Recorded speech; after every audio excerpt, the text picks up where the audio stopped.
So good evening, this is other video for you. My name is Sanjeev Kumar और आज हम बात करेंगे फ्यूचर कंटिन्यूस टेंस। आज का हमारा ऑब्जेक्टिव रहेगा by end of the session you will able to understand the future continuous tense. इस कंटिन्यूस टेंस में क्या यूज़ होने वाला है, क्या आपकी हेल्पिंग वर्ब लगने वाली है, इसके बारे में हम बात करेंगे।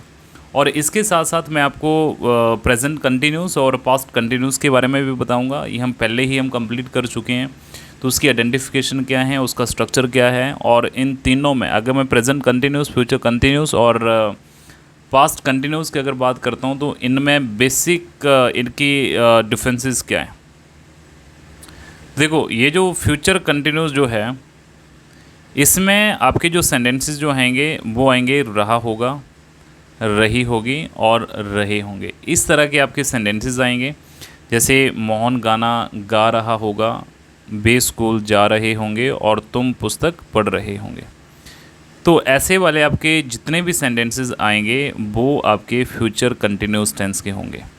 अब देखो, इन वाले सेंटेंसेस में सिंपल में हम क्या यूज़ करेंगे, नेगेटिव में हम क्या यूज़ करेंगे, नेगेटिव इंटरोगेटिव में हम क्या यूज़ करेंगे, इसके बारे में हम बात करेंगे। और अगर पीछे आपको प्रेजेंट कंटिन्यूस और पास्ट कंटिन्यूस अगर आप भूल गए हैं तो उसका भी मैं आपको रिवाइज़ करूँगा। तो इसके पहले हम थोड़ा सा रिकैप कर लेते हैं पास्ट कंटिन्यूस और प्रेजेंट कंटिन्यूस। देखो, अगर मैं प्रेजेंट कंटिन्यूस टेंसेस की अगर मैं बात करूं, तो प्रेजेंट कंटिन्यूस में क्या आता था, रहा है। इसमें क्या आता था आपका, रहा है, रही है और रहे हैं। इस तरह के सेंटेंसेस आते थे। और पास्ट कंटिन्यूस में रहा था, रही थी और रहे थे। और फ्यूचर कंटिन्यूस में रहा होगा, रही होगी, रहे होंगे। देखो, आपको तीनों को अगर आप पैरेलल लेके चलोगे और इन तीनों में अगर आप बेसिक डिफरेंस देखोगे कि इन तीनों में आपका बेसिक डिफरेंस क्या है और इनकी आइडेंटिफिकेशन क्या है और कौन से ऐसे सेंटेंसेस हैं, ऐसा कौन सा फॉर्म ऑफ वर्ब है जो हर टेंस में डिफरेंट लग रहा है और सेम लग रहा है। तो इसके ये वाले इसकी कुछ आइडेंटिफिकेशन है। इस तरह से हम इसको फाइंड आउट कर सकते हैं। वह पुस्तक पढ़ रहा हूँ और वह पुस्तक पढ़ रहा था। अब देखो, जब हम पास्ट कंटिन्यूस के बारे में हम बात करेंगे तो सब्जेक्ट आता है, फिर हमारा वॉज और वर आता है, फिर वर्ब का फर्स्ट फॉर्म आता है, आईएनजी आता है और ऑब्जेक्ट आता है। सेम नेगेटिव में अगर हम बात करेंगे तो वाज और वर के बाद नॉट आ जाएगा, आपका वो सेम रहेगा। और ऐसे ही आपका इंटेरोगेटिव में वाज और वर पहले आता है, फिर सब्जेक्ट आता है, फिर वी1 आता है और फिर आईएनजी और ऑब्जेक्ट आता है। And then negative interrogative was और वर आएगा, subject not and V one and I N G then object. Vice versa present continuous में भी वही चीज़ आएगा, वही नहीं आएगा। इसमें आपका इस एम आर आएगा, बाकी सब चीज़ सेम रहेगी। देखो, इसमें आपका इस एम आर आता है और इसमें वाज और वर आता है। और जो आपका फ्यूचर कंटिन्यूस जो होगा उसमें आपका विल वी और शैल वी आएगा। बस ये कहानी है, बाकी सब में सेम रहेगा। तो इसमें आपका subject is am are not V one I N G और is am are subject verb I N G object और ये चीज़ रहेगा। अब देखो, ये तो आपकी हो गई एक रिवीजन कि प्रेजेंट कंटिन्यूस कौन सा है और पास्ट कंटिन्यूस कौन सा है। अब फ्यूचर कंटिन्यूस जो है वो आपके इस तरह के सेंटेंसेस रहने वाले हैं। और अगर इसकी मैं आपको आइडेंटिफिकेशन की अगर बात करूं, अच्छा, आइडेंटिफिकेशन की तो बात होगी कि हम सेंटेंसेस कैसे हम फाइंड आउट करेंगे। अब इसका जो स्ट्रक्चर जो है, इसका सिंपल में हम क्या यूज़ करने वाले हैं, नेगेटिव में हम क्या यूज़ करने वाले हैं और फिर हम इंटेरोगेटिव में हम क्या यूज़ करने वाले हैं, उसकी हम बात करेंगे। तो देखो, सबसे पहले मैं यहाँ पे सिंपल सेंटेंसेस की बात करूँगा। जो आपको सिंपल वाले सेंटेंसेस आएंगे तो उसके लिए हम जो है सब्जेक्ट यूज़ करेंगे और उसके बाद हमारा आएगा विल वी और शैल वी और उसके बाद वी1 आएगा, फिर आपका आईएनजी आएगा और ऑब्जेक्ट आएगा। पहले मैं स्ट्रक्चर लिख देता हूँ और उसके बाद फिर हम जो हैं इसके कुछ मैं आपको एग्जांपल्स दूंगा और फिर आप उसको घर से भी आप प्रैक्टिस करके आओगे। और नेगेटिव की हम बात करते हैं। नेगेटिव जो सेंटेंसेस जो रहेंगे, अब इसमें जो है आपका सब्जेक्ट आएगा और विल नॉट वी और शैल नॉट वी और फिर वी1 और आईएनजी और ऑब्जेक्ट। बस इसमें आपको एक बेसिक्स आपको ध्यान रखना है कि जो नॉट जो है ये आपका विल और वी के बीच में आएगा। और इंटेरोगेटिव सेंटेंसेस में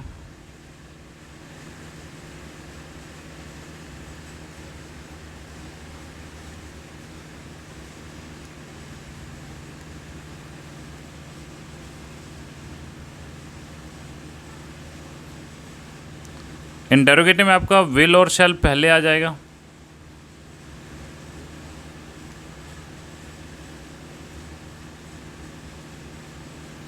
इंटेरोगेटिव में आपका क्या आएगा, यहाँ पे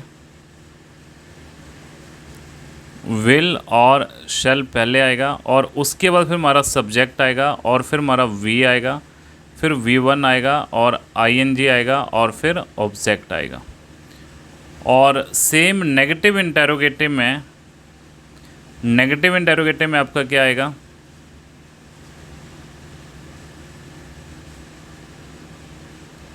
विल और शैल पहले आएगा, फिर हमारा सब्जेक्ट आएगा और फिर हमारा नोट आएगा और फिर हमारा वी आएगा, फिर V1 आएगा, फिर आईएनजी आएगा और फिर ऑब्जेक्ट आएगा। देखो ये वाला स्ट्रक्चर है, तो यहाँ पे आपका क्या आ रहा है, ये एक तो विल भी और शैल भी आ रहा है। जब आपका विल भी और शैल भी आएगा फिर आपका V1 आईएनजी होगा तो वो फ्यूचर कंटिन्यूस होगा। जब वॉज और वर आएगा फिर V1 के साथ आईएनजी होगा, वो पास्ट कंटिन्यूस होगा। और जब इज एम आर आएगा, V1 आएगा, आईएनजी आएगा, वो हमारा पास्ट कंटिन्यूस रहेगा।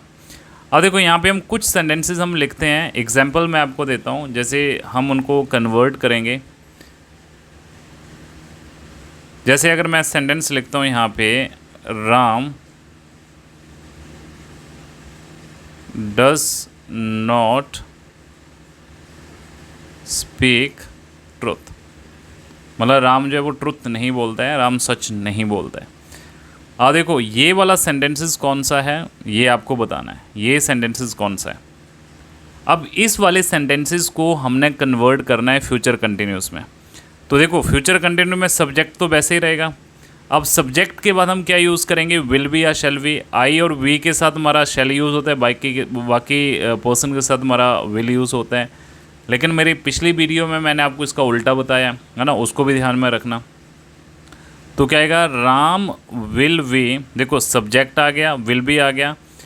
अब हम इसमें क्या यूज़ करते हैं, आगे हम वर्ब का यूज़ करते हैं। तो वर्ब के इसमें स्पीक, और फिर हम आईएनजी यूज़ करते हैं, speaking a truth,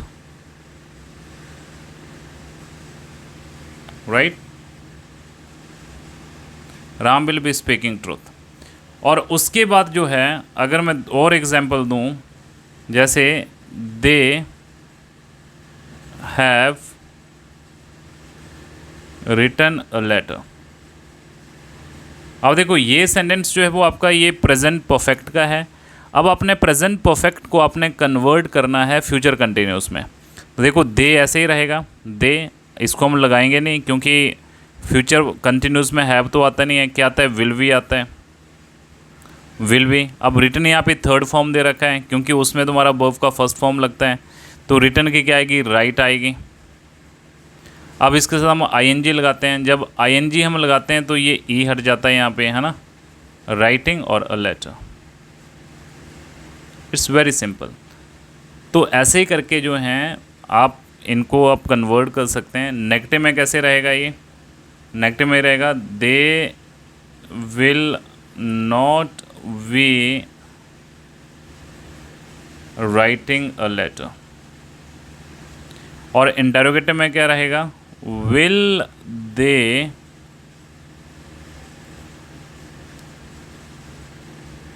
B writing a letter.